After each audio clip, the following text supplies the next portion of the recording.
नमो अरहंताणं नमो सिद्धाणं नमो आर्याणं नमो अध्यायाणं नमो लोये सवसाव्यं बुद्धात्मानमेकान्तं साधुमुक्तं मङ्गलम् वन्दे सन्दस्य सिद्ध्यर्थं सन्दस्यर्थप्रकाशकम् मंगलम भगवान वीरो मंगलम गौतम गणे मंगलम कुंद कुंदाद्यो जैन धर्मोस्तु मंगलम ये भया जानिते कम कलंक दये नित्य निरंजन नामय परम प्रणवे नमः समय साराय स्वानुभूत्या चकाशते विश्वभावाय भावाय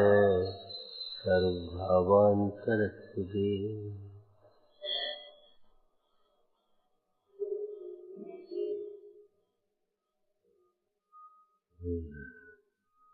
अनंत परमेश्वर के स्वरूप के चिंतन के प्रसंग में अंतिम चर्चा थी तो जिनके वचनों से धर्म तीर्थ प्रवर्तता है, अर्थात कुछ अर्थ याद रहा भाई। जिनके वचनों के श्रद्धान से सम्यक दर्शन होता है, जिनके वचनों के निर्णय करने से समझने से सम्यक ज्ञान होता है और जिनके वचनों के श्रद्धान पूर्वक हेय भावों का त्याग करने से, रागादिक भावों का त्याग करने से, आत्मस्वरूप की भावना माने से, आत्मस्वरूप में लीनता होने से, एकाग्र होने से, मग्न होने से सम्यक चारित होता है। इससे जगत के जीवों का कल्याण होता है। रत्नत्रय के बिना दूसरा कोई धर्म नहीं है, कल्याण का मार्ग नहीं है भाई।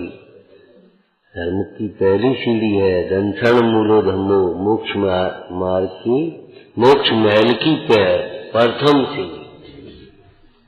जिनके वचनों से धर्म तीर्थ प्रवर्तता है। जगत के जीव, देखो आप स्तुति में पढ़ते हो, जिन शासन से अमेय जीव शिव गए जान जहे सदी।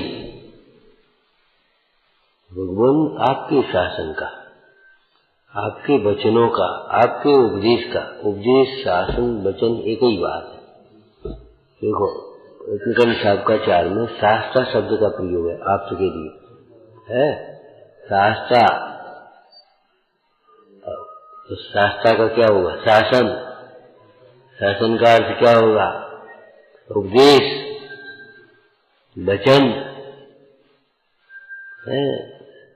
तो जिनके वचनों के श्रवण से, अर्थात जिन्हें सम्यक दर्शन प्राप्त करना है, वह दुनिया क्या कहती है बस सुनो।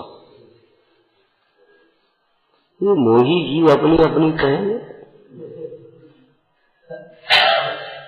स्त्री कुछ कहेगी, पुत्र कुछ कहेगा, पिता कुछ कहेगा, पड़ोसी कुछ कहेगा, राजा कुछ कहेगा। जगत के जीव अपनी अपनी कहेंगे। एक लाइन आपको कही थी, इन जगतवासी मोही जीवों के द्वारा तो धर्म की अनुमोदना भी बहुत दुर्लभ समझना।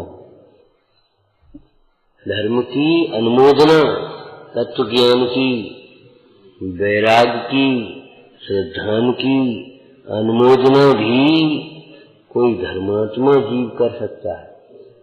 पद्म पुराण में से दृष्टांत बोलो, पढ़ो।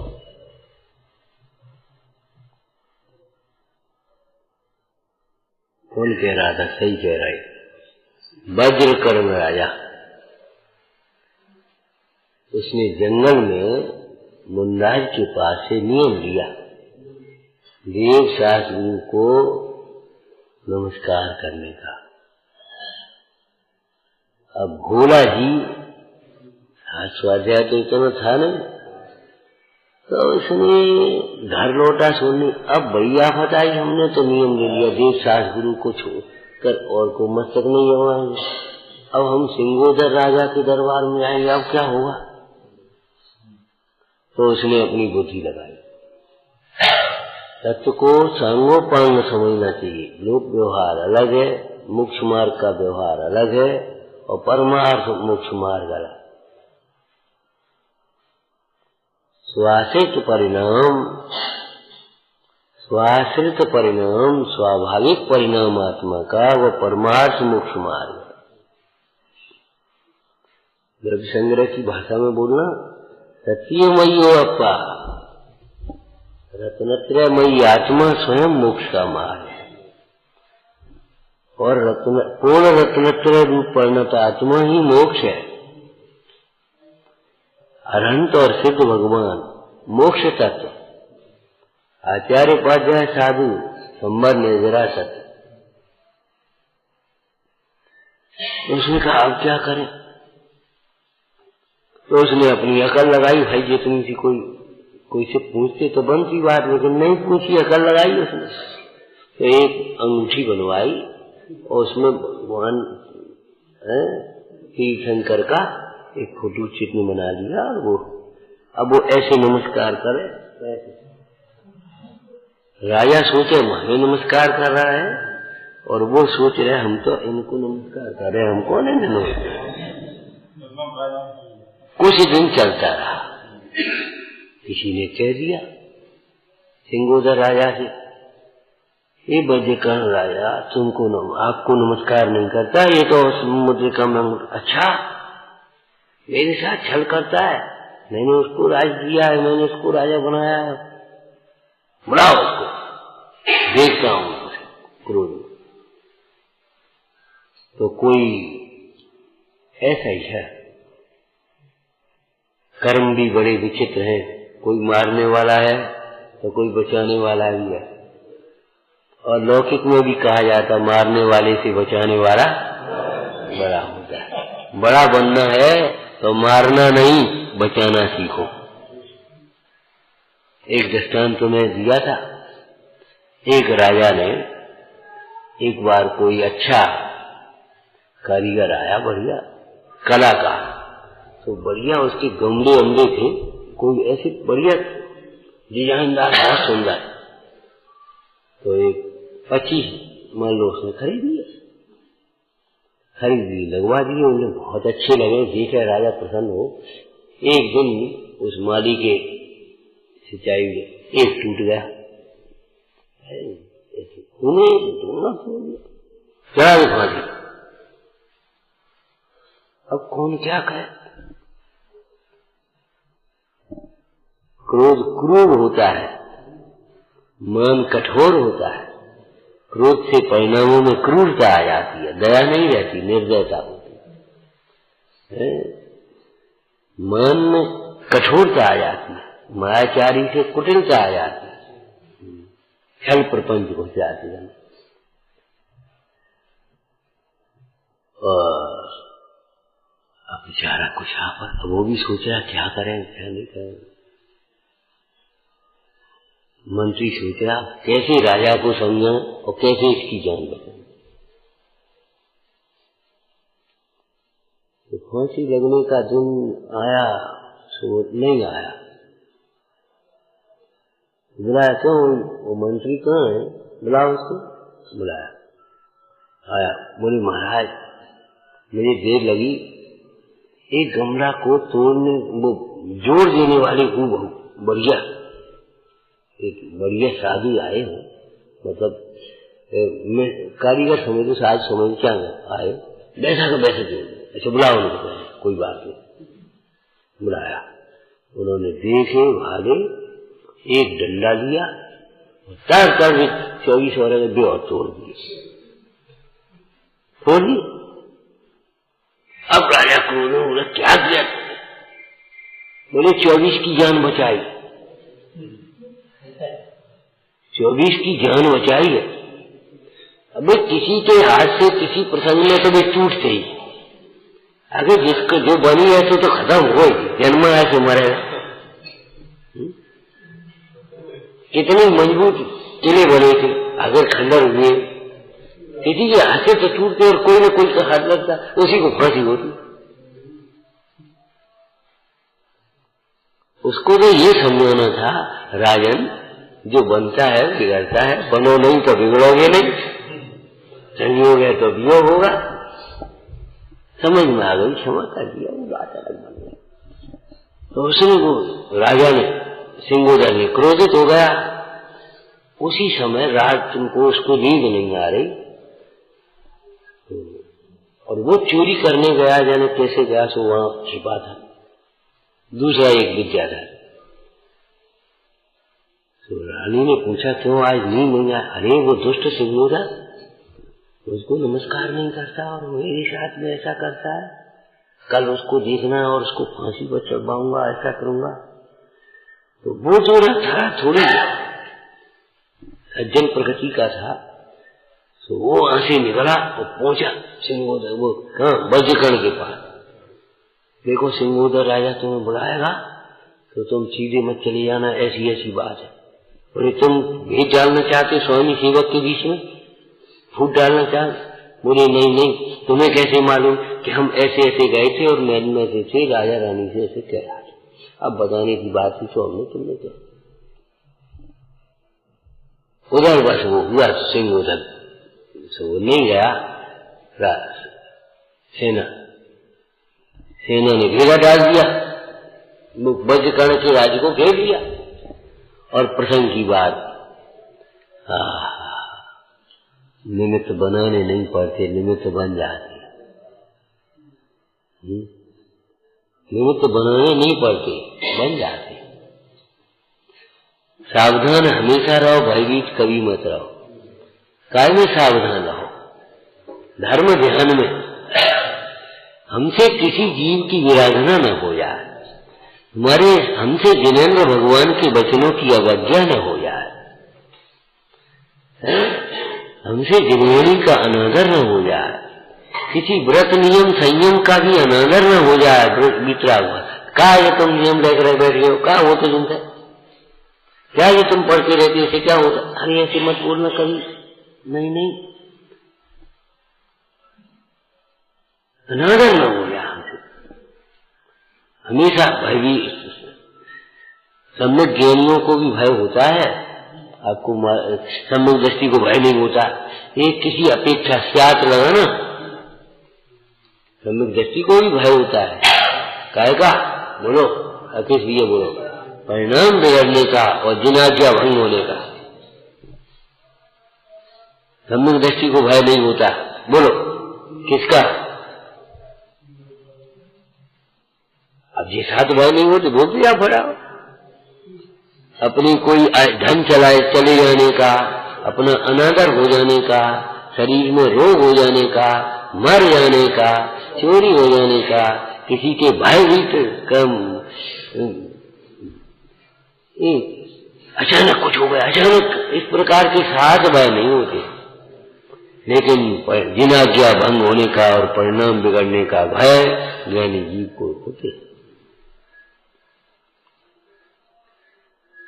तो बेचारा क्या करे? निमित्त बनते नहीं, बनते हैं, बनाने नहीं पाते। राम लक्ष्मण सीता वही उसी समय निकल पड़े।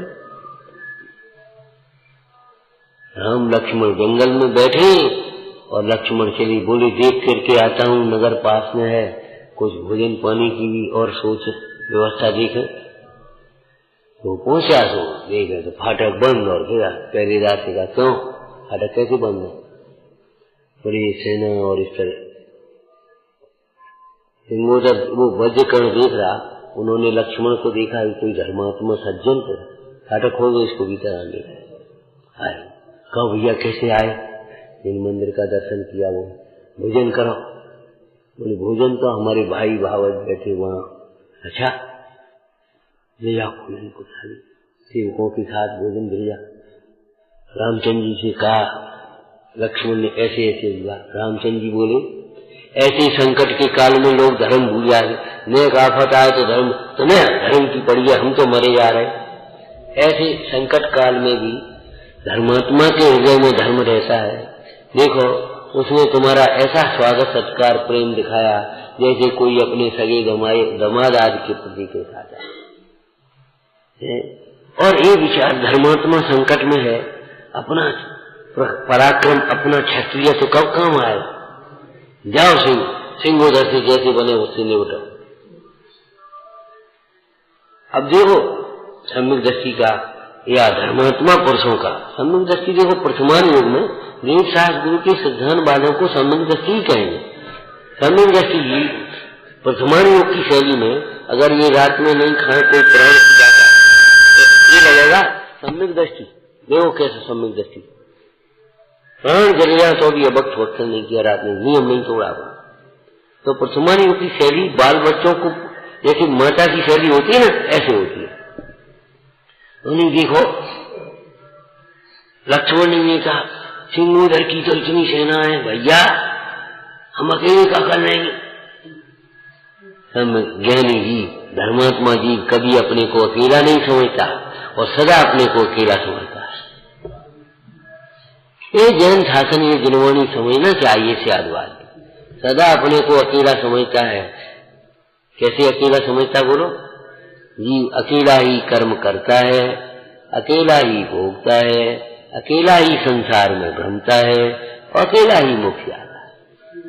अपने अज्ञान से अपने मोह से अकेला ही कर्म को बांधता है और अपने अज्ञान से अपने मोह से अकेले ही कर्म को भोगता है। और जब जीव जिनोपदेश को प्राप्त करके अपने एकत्व को समझ लेता है तो मोह छोड़कर अकेला ही मोक्ष आता है। तो सम्यक दृष्टि जीव अंतरंग में सदा अपने को अकेला समझता है और व्यवहार में कभी अकेला नहीं। अकेले कहाँ हम, हमारे पंच परमेष्ठी हमारे सिर में थे, हम अकेले थोड़ी हैं। अच्छा जी बताओ, अपने देश का कोई विदेश मंत्री या प्रधानमंत्री बाहर जाए विदेश में और कोई एग्रीमेंट होना हो तो वो कहता हम अकेले क्या कर सकते, ऐसा तो नहीं कहता है। पूरा देश ने उसको प्रधानमंत्री विदेश मंत्री बनाया है तो अधिकृत किया है ना। और समझौता क्या लिखता है? भारत और उसका समझौता, आदमी आदमी के बीच में हुआ और लिखा क्या आया? भारत ने समझौता किया। भारत ने के इस बात पर अमेरिका और भारत का इस प्रकार का अनुबंध हो गया। तो कभी अकेला नहीं समझता सम्यक दृष्टि जी पंच परमेष्ठी। लक्ष्मण ने कहा ठीक जो आज्ञा, तुम अकेले का कर सकते, ऐसा नहीं बोले। लौकिक जीवन में भी कैसा आज्ञा पालन होता है, ऐसी आज्ञा कैसे परिणाम से चलती है बोलो? इसी पद्म पुराण में से बताना। राम का राज्याभिषेक होना था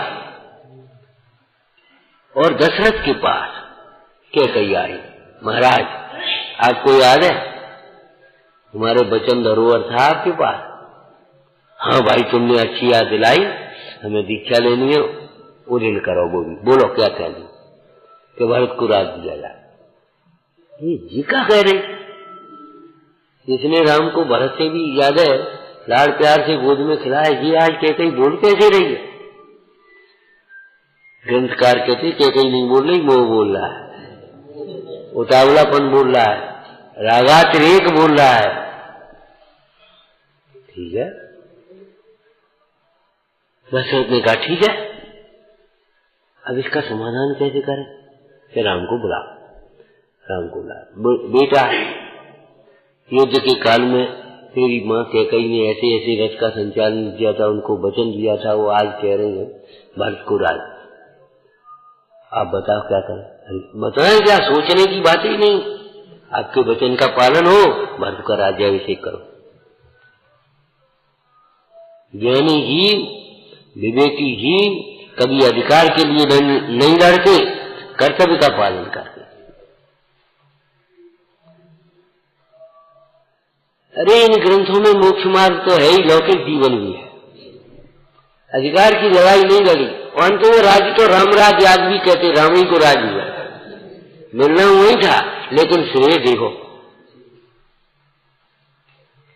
एक काम करो पिताजी, न वो आधा आधा कर दो, थोड़ा उसको भी दे दो, भरत को भी।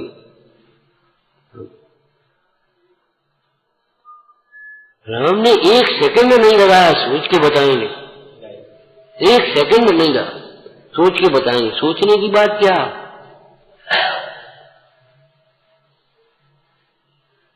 एक सेकंड नहीं, सोच के बताने की बात नहीं है ये। हम तो कभी कभी तो हम सोच के विचार के बताएंगे, अरे रे प्रभु तुम विचार करोगे। किसी वैद्य डॉक्टर के पास जाओ और वो बताए, ठीक है था, आप सोच के जवाब देंगे। अरे सोच के जवाब देंगे, आचरण करना है, जल्दी है।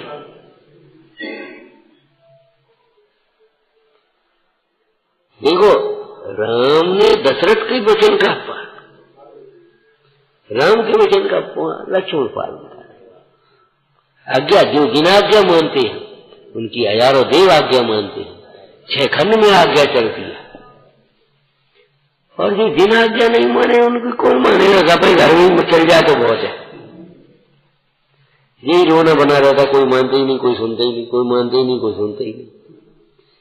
अरे हमारी कौन क्यों नहीं मानते, क्यों नहीं सुनते, सोचना चाहिए। हमारे ही पुण्य की हीनता है। क्या हीनता है, हमने जिनाज्ञा नहीं मानी। अगर मानी होती तो मनवाने का आग्रह नहीं होता। अगर हमने जिनाज्ञा मानी होती तो अपनी मनमाने का आग्रह नहीं होता। सम्यक दृष्टि चक्रवर्ती 6 खंड में अपनी आज्ञा चलती है, उससे अपना गौरव नहीं मानते।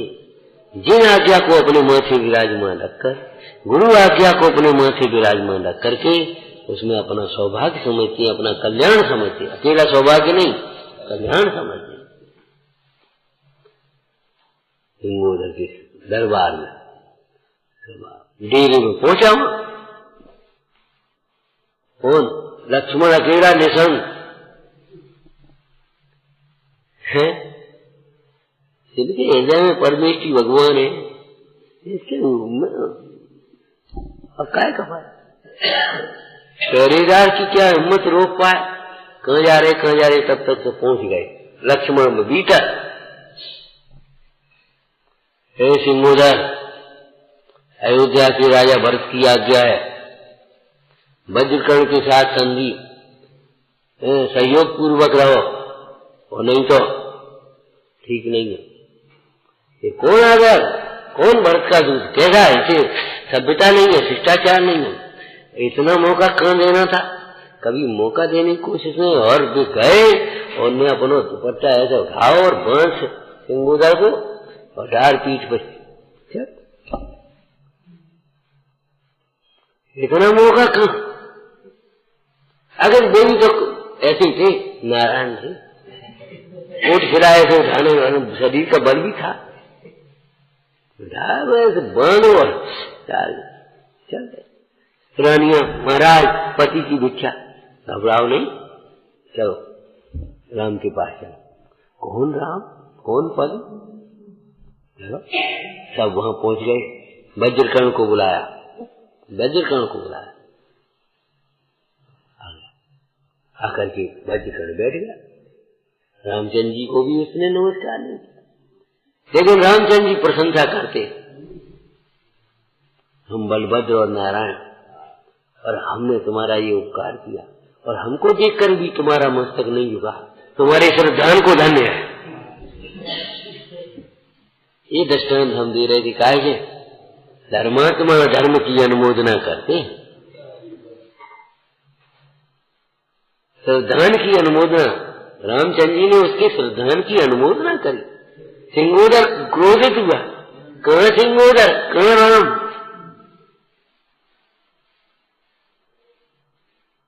बताओ, तुम ही बताओ भाई वज्रकर्ण, सिंगोदर के साथ अब क्या व्यवहार करें।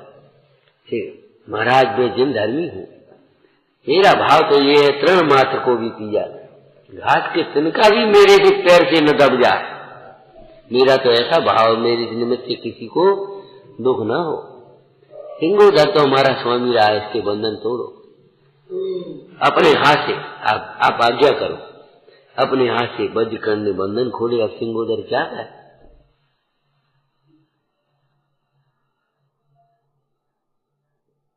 देखता रहेगा धर्म का प्रभाव। कुछ दिन पहले क्या था और आज क्या हो गया, दोनों में आधा आधा राज्य बांटा और क्या हो, मैत्री पूर्वक हो।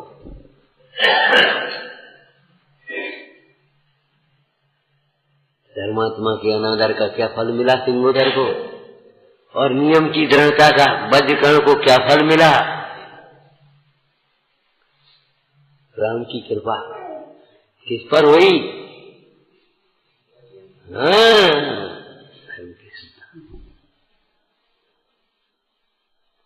तो धर्मात्मा ही धर्मात्माओं की अनुमोदना करते हैं। इसलिए दुनिया क्या कहती है मत सुनो, जिनवाणी क्या कहती है, भगवान क्या कहते हैं। अब प्रतिमा नहीं बोलती, जिनवाणी नहीं बोलती, लेकिन उसके माध्यम से गुरु बोलते। ये क्या कह रही, जिनवाणी क्या कह रही है, क्या लिखा। इस तरह से सोचो, इस तरह से बोलो, इस प्रकार का आचरण करो तो कल्याण होता है। जिनके वचनों से धर्म की प्रवृत्ता है, जिनके वचनों के सुनने से कल्याण होता है।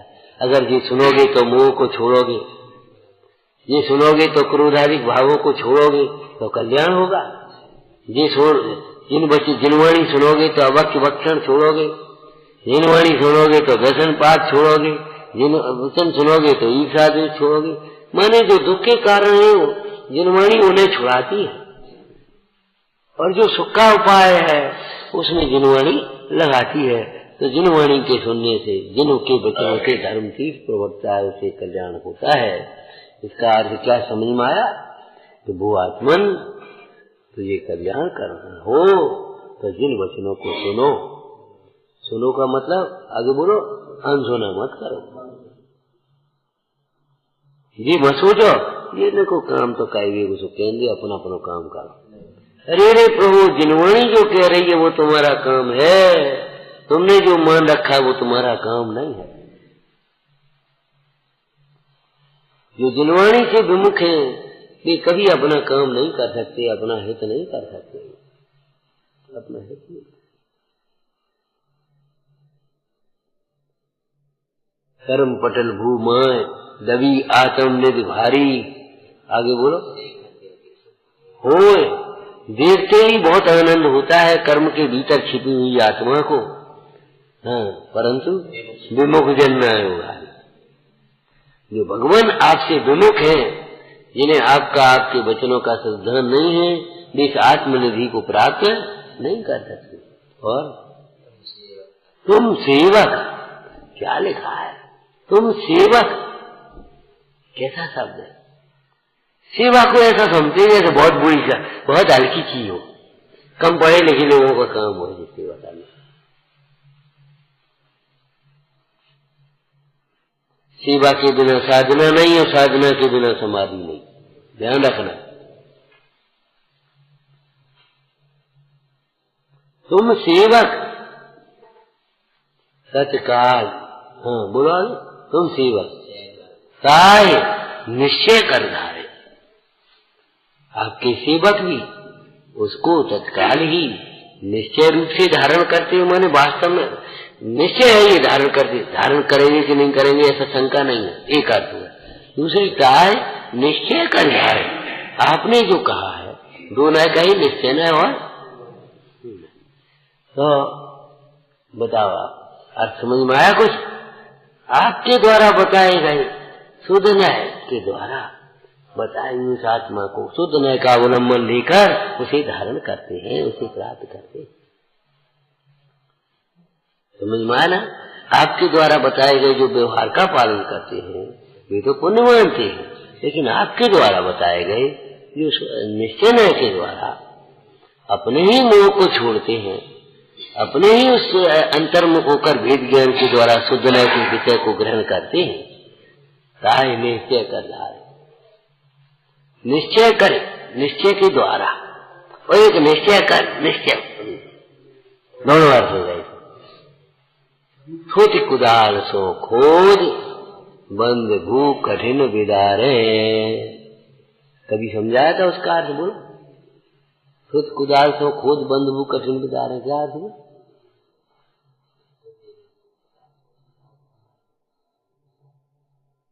तुमने तो कई बार चलाया भैया। विचार करो, जैसे किसी जमीन में एक प्रतिमा जी हो, कभी भूगर्भ में, तो ऊपर की कठोर भूमि ऐसे ओरियन से खोद तो कैसे करे?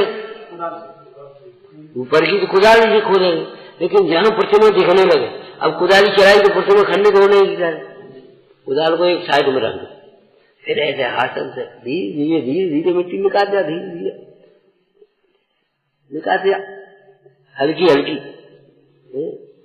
खुरपी से हल्की हल्की बात है, हल्की हल्की निकाल को फिर हाथ से ही कटाने पड़े हम तुम्हें। लेकिन ऊपर से तुम ऐसे खुदो, हाथन से ऐसे कैसे खुदेगी? ऊपर से तो कुदाली से खुदेगी। ऐसे जो मोटे मोटे घर गृहस्थी संबंधी मोह, गृहित में त्याग, व्यसन, लोक एक विषय की आसक्ति, ये कैसे छूटेगी? ये तो भगवान की भक्ति करो तो छूटेगी। अब उस भगवान की भक्ति करने के परिणाम से तुम्हारे चित्त में जो विशुद्धता और कोमलता आई है, अब रह गया मोह, मन मोह रह गया, महामोह नहीं, अब मन मोह रह गया। उसको तो आप अपने अंतर तत्व चिंतन से आप निकाल पाओगे। तत्व चिंतन भेद विज्ञान के द्वारा वो अंतर का मोह, मन मोह भी दूर हो जाएगा। तत्व विचार से मोह मंद होता जाता है, और फिर और विचार करते तो और मंद होता जाता है, और फिर वो मोह का भाव होकर के रत्न त्रय प्रकट होता है, आत्मनिधि प्रकट होती है। अब तो मैं ऐसे ही बैठ जाओ, धर्म तो यहाँ है, मंदिर में क्या जरूरत है? तो ऐसा यहाँ थोड़ा ही है, ये शरीर में है क्या?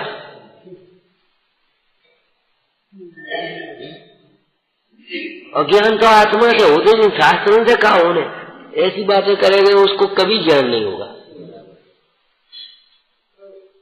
देव शास्त्र गुरु की श्रद्धा के बिना, भक्ति के बिना, निर्वाणी के श्रवण के बिना मोह मन भी नहीं होता। मोह के अभाव की बात तो बहुत दूर है। इसलिए ठुत कुदाल सो खोज बंद भू कठिन विदार है। बंद भू कठिन, कठिन बंद भू, कठिन कठिन कर्म बंद करे करे कर्म बंद। एक लाइन पढ़िए, मुख्यता का कथन है, भगवान की भक्ति, भगवान का दर्शन निधत्ति निकाचित कर्म को भी क्षीण करता है। और निधत्ति निकाचित कर्म तो करना नियोग से उन्हें कहते हैं जो जिनका न उत्कर्षण हो न अपकर्षण हो। निकाचित कर्म तो ऐसे होते हैं, न संक्रमण हो न उदीर्णा हो, कछु नहीं हो, जैसे भी तैसे उदय में आते।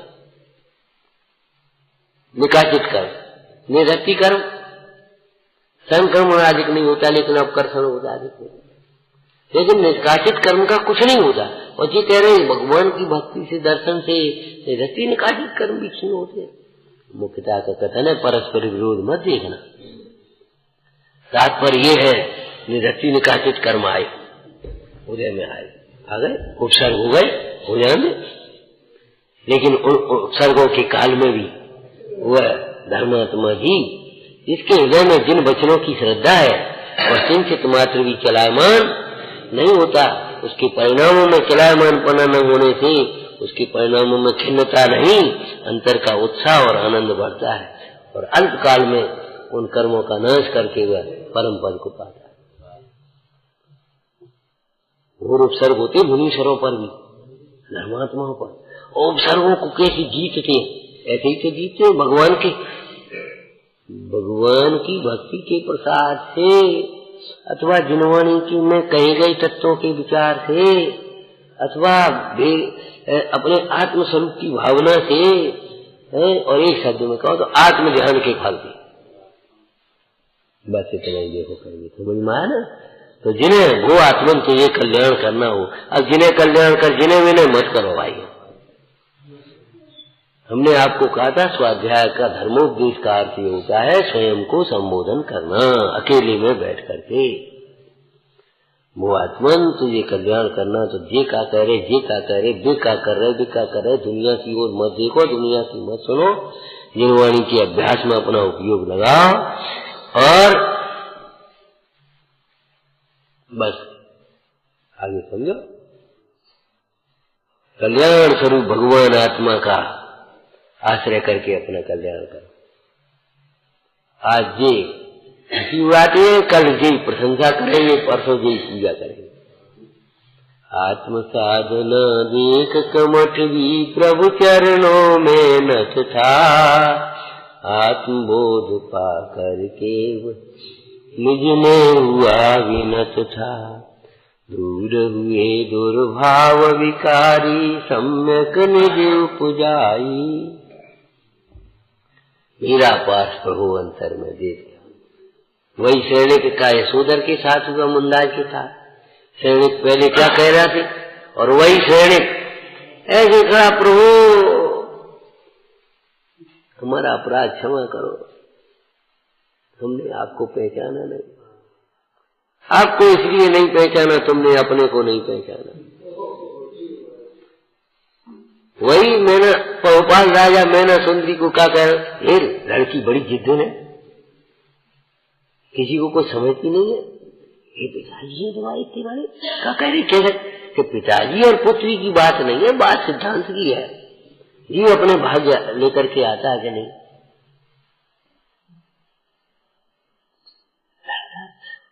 क्या कह रहे थे मैंने सुन, और पीछे से देना सुंदरी क्या का जब वैभव देगा श्रीपाल लौट करके आए और वो पुत्री क्षमा करना, क्षमा करना, अपने को देखे बिना कोई किसी को देख सकता नहीं है कि हम तुम्हें भाग्य देखेंगे, हम तुम्हारा देखेंगे। तुम का देखो, तुम पहले अपना स्वरूप देखो। और व्यवहार से जिनवाणी को देखे बिना कोई कुछ नहीं देख पाता। अंधा है जो जिनवाणी को नहीं देखता। भगवान के संबंध में देखा ना, जो आंखें होते हुए भी भगवान का दर्शन नहीं करता, वह करोड़ों सूर्य होते हुए भी अंधकार, आंखें होते हुए भी अंधा,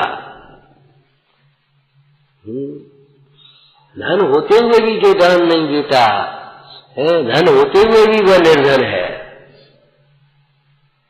हाथ होते लांबी भुजा कौन करहीन, पात दान जिन कहो नदी।